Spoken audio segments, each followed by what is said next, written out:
You're making sure that those A players can function no matter what.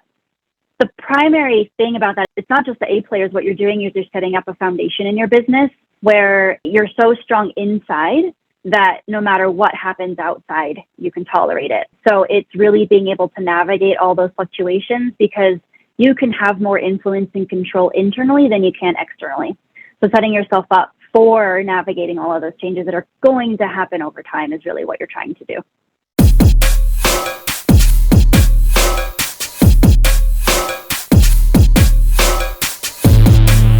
Hello, Profit First entrepreneurs and thought leaders. Welcome to the Profit Talk podcast. I am so excited because we have a special guest today. Her name is Amanda Harness, and Amanda is the founder and CEO of a company called Business Accelerated. And she's a business consultant, and she's also a coach, and she focuses on working with leaders and owners to really develop high-performing teams and organizations that grow faster as well as easier. She collaborates to investigate and identify dysfunctions that occur within an organization and helps them strategize goals and plans and implement solutions and also evaluate their process along the way. Amanda's background is that she has professional expertise in human behavior, motivational psychology, leadership training, strategic execution, and effective communication. And I am so excited today because we're going to talk about a topic that I have heard a lot about lately. And it has to do with your people, right? It has to do with your people, but it also has to do with changing economic times.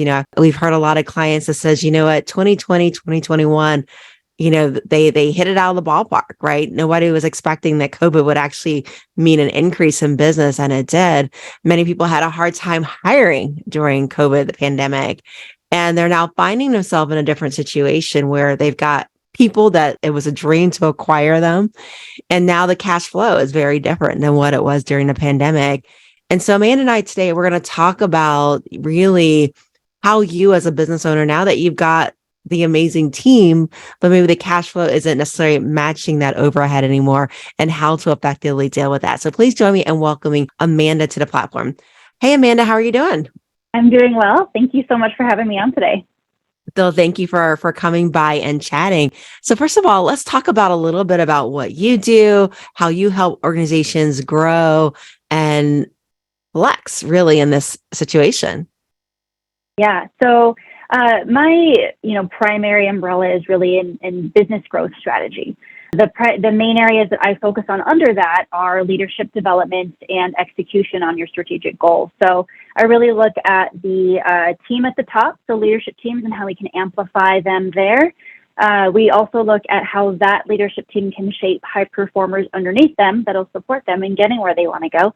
And then we look at how they're executing on their goals. So how are they implementing and applying their growth strategies and the resources and tools that they have in order to get where they want to go a little faster and a little easier, like you said. So a lot of the things that I deal with are the people, and that can be the leadership team, the people under them, and how everything needs to fluctuate. I mean, we have to navigate change constantly, and sometimes that change is small, sometimes it's big. Right now, it feels pretty big.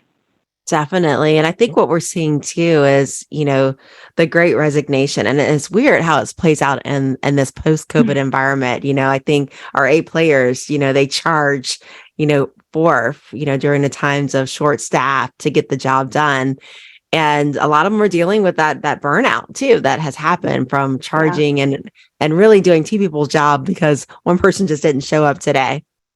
Yeah, I mean, there's definitely something we need to pay attention to in regard to being leaders, owners, managers, and capacity. Our own capacity, the capacity of our teams. And even though we do sometimes need our teams to increase their capacity, sometimes we do have to put a time limit on it and really make sure we're checking in with them. I'd say, things that I've found is that errors in organizations, the primary place that a lot of errors come from is in communication, whether that's too much or too little. Sometimes we over communicate, which is not usually possible, but if we're under communicating and we're not really keeping a pulse on what's happening from a capacity perspective, not only are we going to burn out our A players, but we also might lose certain people who in the times like now we really would want them to stick around. Something that's happening is we've seen the ups and downs of staff shortages, now overstaffing, like you're saying. And if we want to keep certain people around during those fluctuations, you really have to pay attention to how they're performing, not only just from a productivity standpoint, but also as, human beings. Definitely. So let's talk about that. Let's talk about the elephant in the room that a lot of entrepreneurs are facing now, where now they've got the team. They've worked hard during that time where it was hard to recruit. They've optimized that now, but unfortunately, they're starting to see that lag in cash flow. And the reality is when you're not able to make your tap transfers, right? We're profit first. We make tap transfers in order to reach our profit goals. When you're finding yourself having to borrow or not pay yourself in order to make payroll, there's a limit there. This cannot continue, right? So let's talk about today about some things that a business owner can do in order to best adjust their team during difficult times. Sure. So part of the work I do is in people strategies. So it's really figuring out who does what and when. We want to make sure we've got the right person in the right position and that they're doing the right work. So in these times when we feel like we didn't have enough people, we finally got the people. Now we maybe feel like there's not enough overhead for all the people. We do have to be careful about when we choose to potentially let go of some of those people. You're right. There is a certain point where we can't just keep doing it, right? We want to be cautionary at making a move too fast because something like the recession is a big topic right now. Those are temporary and they come and go. And we don't want organizations to suddenly end up in the exact same place they just left, where they offload too many people and now it's hard to find more people. So are we just creating a perpetuated problem? Are we letting history repeat itself? So pausing and making really objective decisions versus emotional decisions is important as a leader. I actually recently just wrote a LinkedIn newsletter. It's funny you say elephant in the boardroom. That's the name of the newsletter, an elephant in your boardroom, is that I talked about the decision-making process for a lot of leaders and owners. And so we really have to pay attention to how we're choosing to offload people.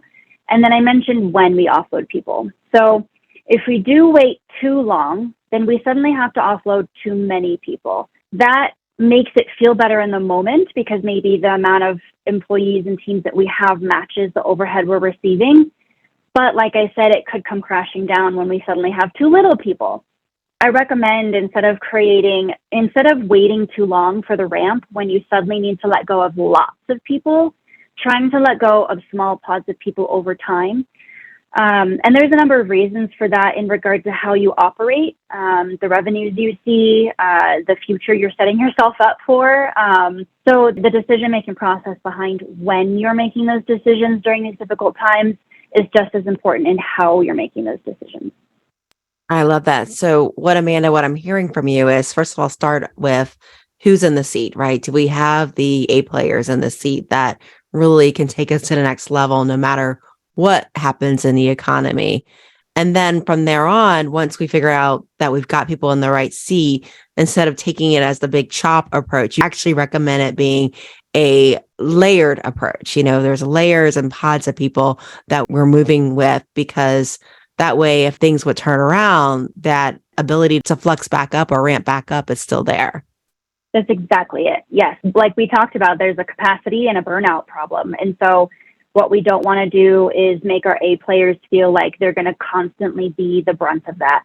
So yes, taking a slightly slower approach and pods at a time also makes it so that you can operate the way that you need to at any level. You said something there that was really key, is that you're making sure that those A players can function no matter what. The primary thing about that is it's not just the A players. What you're doing is you're setting up a foundation in your business where you're so strong inside that no matter what happens outside, you can tolerate it. So it's really being able to navigate all those fluctuations because you can have more influence and control internally than you can externally. So setting yourself up for navigating all of those changes that are going to happen over time is really what you're trying to do. Now, I can imagine being in a company that's starting to lay off and pods just suddenly disappearing. I'm thinking like a vision of disappearing people that were there. And I imagine even if you're an A player, that's going to give you some anxiety of, am I next? Like, why did they cut my best friend out there? And maybe their perception of that person's performance might be different because as a manager, what you see is a lot different than what your coworker is going to see compared to what you're going to see from a top-down approach. How do you transition that? What does those conversations look like in order to make people feel secure in their job? Or do we want them to feel secure in their job? Yeah, that's actually a great topic. And I think something to touch on first is the difference between a high performing team and a high producing team. The high producing team is great at producing a lot of work, which can be great for revenue, but it can kind of stop there. The high performers are those A players. They're the ones that are invested in the longer term. They're more goal focused and not just task focused. They communicate and collaborate, offer ideas, ask questions.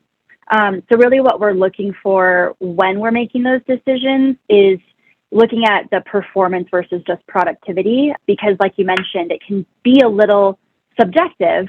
What I might see from my coworker and what my manager might see can feel very different. So subjectively, we need to look at the performance versus just the productivity. Another point there that you were saying is that's when you can't over communicate. So you need to be able to set expectations and let people know what to expect. So when you're making these changes, it's not only who's safe and who's not, it's also what will my day look like? Is my work going to change? What does that mean for me in the short term or the long term? So you do want to communicate with the people who are being asked to leave. Obviously, you're going to be letting them know. And you want to be communicating with the people who are going to be asked to stay, so much so that any of that anxiety around their position is really quelled. And they understand what that means for not only am I going to have a job, but what is my job going to look like? Because not only is their fear maybe going to be, do I have one?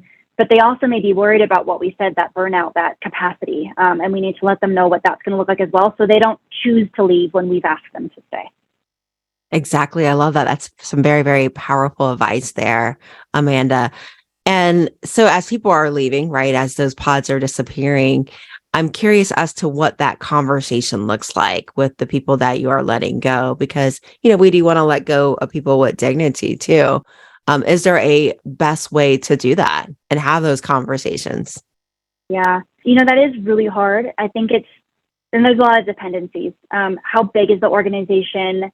When we say pod, I mean, if we've got tens of thousands of people, a pod might be hundreds of people. If you've got hundreds of employees, a pod might be tens of people. So it's so dependent on the size of the organization. There is definitely a style that probably comes from the organization's values as well. So I've been out there, massive Zoom meetings where everyone's asked to hop on a meeting and then, hey, by the way, this meeting is really for me to let you know you're leaving. Or it was mentioned that a lot of employees were told to work from home on a certain day, and then they were told, hey, by the way, don't come back.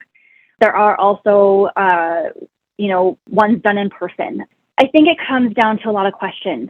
I mentioned the values of the organization and how do you uphold your values on a day-to-day basis from how you operate and how you deliver on your promises to your clients. But it shows up in how you treat your people, not only on their way in while they're there, but also on their way out. So we have to take into account our values from a cultural perspective within the organization in the style that we choose to do it.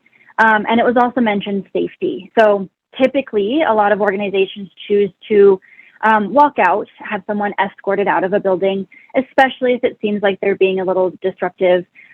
If you've got a couple people you're asking to leave versus hundreds or thousands of people you're asking to leave, navigating that situation in person could present a lot more opportunity for a poor safety situation. So there is a lot to take into account. I can't say that there's one best practice, but I think that there needs to be a lot more questions asked before, we're made to a quick decision. I think oftentimes we pause to make the decision of who are we going to let go and how many, and we take a lot less time to decide how we're going to do it. And I've seen certain conversations come around where the decision of how is really made more emotionally about the person delivering the information versus the person receiving. And that might come down to the person delivering the information just needing to be a little more comfortable with confrontation and conflict because it's about the other person, not about you. So maybe that's something we should pay attention to is the person delivering the news, their level of comfortability, and just take that out of the equation. That's really not what it's about. I love that. It's about allowing that person to leave in dignity and what's the best Yeah. way for that to have it. And, I remember initially, like during 2020, when people were being laid off from that perspective, it was like cruel to lay people off by Zoom. But now, maybe safety is a bigger concern and maybe Zoom is a better way of doing that. It's like, oh, I thought Zoom was my friend. And now Zoom can be used in other ways. But I think you're right. There isn't really a good way. I think we're just kind of all just kind of figuring it out, really, is what we're doing. We're just Yeah. figuring out what works and really just trying to put the person in front. This is a bad situation. It's not a pretty situation. And nobody wants to let anybody go. But if the cash flow isn't there and the business isn't there, then there really is any other choice. Yeah. There are a lot more organizations popping up that do support for people who are being let go. So say, for example, organization Bob's Hot Dogs is letting go of hundreds of people. Well, Bob's Hot Dogs can hire one of these agencies to come in, and what they do is support the people who are being let go to maybe update their resume, to maybe find a new place of employment, get interviews, maybe practice their interview skills because they've been in this job for so long. It's been so long since they've had to interview. They don't know what to do anymore. And like I said, their resume is so outdated. So that's another thing that I think organizations can pay a little bit more attention to and consider is these organizations that can be hired to support the people that are being let go. It's also a way to show you, like, we still value you. I'm sorry that we have to let you go, but we are putting in place this thing that we can at least try and help you find something different. Ooh, that is so good. Leaving that person with hope, that this is not the end of the world. This is just a little side thing that just happened. And, we're going to help you find your next place and help you figure this thing out. And that's really good. I know some things that I've seen too is when someone's cut off, they may not have been expecting. And I'm always astonished by how many Americans live check by check, that if something happens, a disaster, they don't have anything to cover them up. Or cover those expenses that are not being expected. And maybe just giving that extra 2 weeks pay, if they've been with you for a while, maybe a month or two, just to be able to stretch that out, because yes, it's a big hit right now, but it's going to really leave that goodwill. And if it wasn't really a performance thing, it was just really a cut of muscle because the cash flow wasn't there, you leave that opportunity to be able to hire them back too, eventually. Yeah. And that's another reason to think forward. Because if you are waiting too long and suddenly you're like, we just have to let go of so many people, you may not be able to give them that 2 week buffer because you waited until you just had to completely cut it off and stop the bleeding. But if you can do it pod by pod, little by little, and do a little bit more forward thinking, you can offer something like 2 weeks support because you're not having to just, like I said, stop the bleeding and you waited a little bit too long. And I like that some states are actually offering furloughs. So what they're doing there is, that person doesn't have to find a job if this is just going to be a temporary layoff.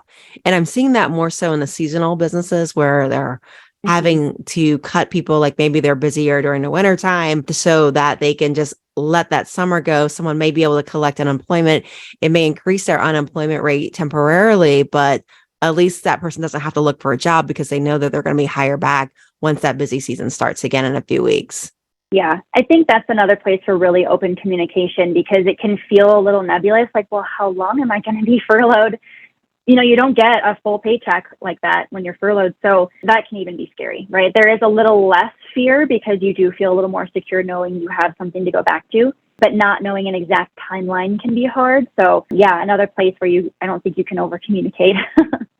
So it's really about predicting, what's the future going to be like? And there's no perfect answer. And I really love, Amanda, just pod by pod, making slow adjustments so that really it's not a desperate situation in a day when you're cutting people. I think of recently what happened with McDonald's, McDonald's headquarters, they told everybody to work from home and they were going to cut people in that 3-day span. And had it been done pod by pod, it probably wouldn't have made the papers. It probably would have been easier to make those adjustments, right? They've been able to even give people money to kind of like weather that storm. It could have been a very nice, I don't think layoffs are nice by any means, but maybe not such a big thing in the Entrepreneur magazine, right? Yeah. And I think that there are certain practices that we can say, we said before, there's no one best way to do it, but there are lots of ways you can point to not do it. I can think of one example, a large organization, without naming them, they make light bulbs and electric toothbrushes. They had big layoffs recently in the last couple of months, and they informed their employees 2 weeks in advance, hey, we're going to be doing layoffs. That's too much time. That gives people 2 weeks of anxiety. For me, that felt like I think their intention was good, or trying to communicate, give you a ramp, let you know ahead of time. Maybe their idea was like, get your affairs in order just in case. But that 2 weeks time is, I think, too long for someone to sit in a place of unknown. Perhaps a middle ground might have been something like, hey, we're going to need to let people go, and it's going to be this week, right? 1 week. I think that is respectful to give people a heads up, and it's not too much time for them just to sit in just this limbo. I think that 2 weeks was too long. I agree, definitely. I don't know what your thoughts are about same day. I guess I typically recommend same day if it's a performance problem. That's really someone who maybe you've tried to help them grow into their position, perform a little better. You've had conversations, and it's come down to, hey, we need to let you go today. When it's larger layoffs, I think same day isn't wrong still. I mean, same day is fairly common, and you can still do it in a very respectful way. I think same day feels more appropriate if you're able to give them like a 2 weeks pay, or maybe one of those supportive organizations to help with offboarding. Same day doesn't feel quite as harsh. Very good. I think I agree with you on that. Definitely. This has been such an amazing conversation, Amanda. So many great juicy nuggets for what's happening in this world.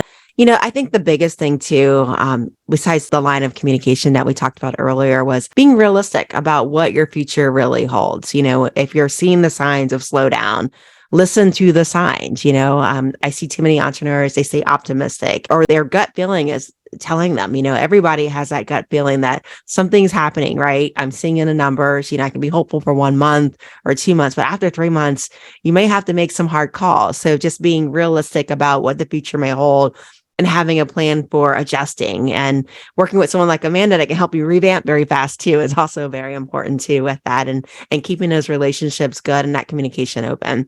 Amanda, so many juicy nuggets. One of the things that we love to ask our guests as we close out is if you could leave our viewers and our listeners with one piece of advice. It can be personal, it can be business related. What would that one piece of advice be? Ooh, I like that. A lot of the stuff we talked about today really comes down to leadership development and how you lead an organization. And I think that's something I like to impart on all of my clients is what I've developed as my 3 rules for living life. And I apply it to how I operate in my business as well as everything outside. So my 3 rules are: 1, don't panic; 2, be tenacious; 3, party. So we're responding, not reacting when we 1, don't panic. We're being tenacious in regard to there's nothing wrong with some optimism, but you also have to be tenacious about how you're approaching situations. Let's not hold back. Let's not push too hard. Let's go forth with some guts and a lot of knowing and intention. And then party. We also have to pause and make sure that we're celebrating things, big and small, having a good time, remembering that work doesn't have to suck. Things are still going to be great. So even in those moments where you don't feel like you can party, remember that you will party, and kind of bring things up a little bit. I love it. Very, very good advice there. Now, Amanda, how can our entrepreneurs, how can they find you, connect with you, follow you, find out more about growing their organization and adjusting to the times? Yeah, so I think the first thing is to know how I spell my business. It is spelled wrong on purpose. So it's Business Excelerated, and Excelerated is spelled EXCELERATED. So excel like excellent, Excelerated. I'm pretty active on LinkedIn. You can find me at Amanda Harness. The N is capitalized in my last name, capital H, capital N, one word. And my email is my first name, Amanda, at businessaccelerated.com. I love it. And what we're going to do for you, for you guys that are driving, is we're going to actually drop Amanda's information in the show notes. So when you get to that safe place that you can click on that and find her, you'll be able to do that. Thank you, Amanda, so much for just sharing such critical, right, and timely, juicy morsels with our audience.